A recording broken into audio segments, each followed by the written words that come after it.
So before we get started, there's a couple things. So first, let's talk about palettes. So this is a limited palette. So we have ivory black, ultramarine blue, transparent red oxide, yellow ochre, and white.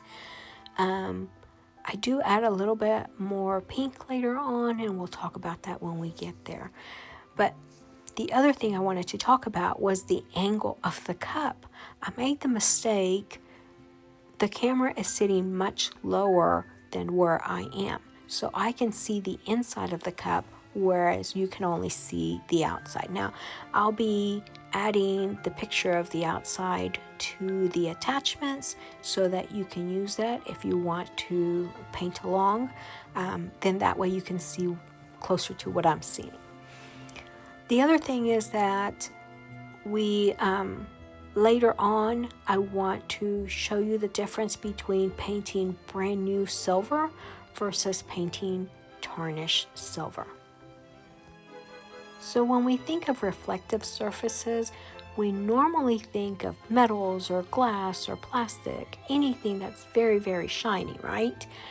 But in actuality, almost everything is reflective. So if you look at the paintings of the Impressionists, they love to paint white because white is one of those colors or, white items that show other reflections on it much, much better than most other colors. So if you are wearing a white shirt, you'll be able to see different values in there that are reflected from the things around it. The thing with shiny objects is that they do that even more so, right? Because of the shininess of the texture, those reflections are much more exaggerated. I love to paint antique silver because it's antique, it's kind of scratchy, and it has tarnish on it, and both of those things keep the item from being as reflective. And let me go back. So the tarnish is a layer sitting on top of the shiny surface, right? So that will mute out your reflections. So your reflections are not as harsh. If you look at metals or silvers that are very, very shiny, the reflections are much sharper and they're much more exaggerated because it doesn't mute out your colors the way that a tarnished silver will mute out your colors. The colors are also going to be truer to what they are. So if there's an orange sitting on top of something shiny, it's going to look as bright of an orange as it is in real life.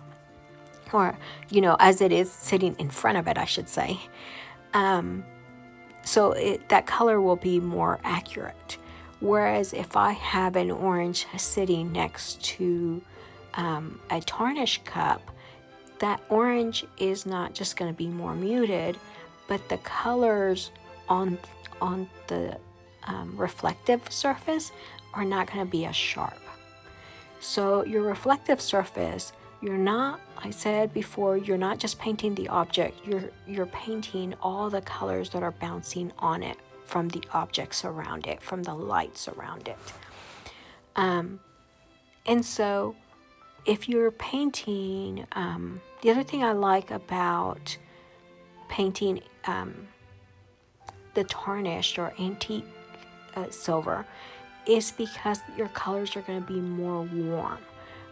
They tend to be more on the yellow ochres, those transparent red oxides. They're more earthy. Whereas if you paint new silver, your colors, you're going to have all those colors that are around it much sharper. But the object itself, the highlights, they're going to be more on the cooler side. And that's what makes it look so much more brand new, or that we kind of connect with brand new is having those cool colors. When it comes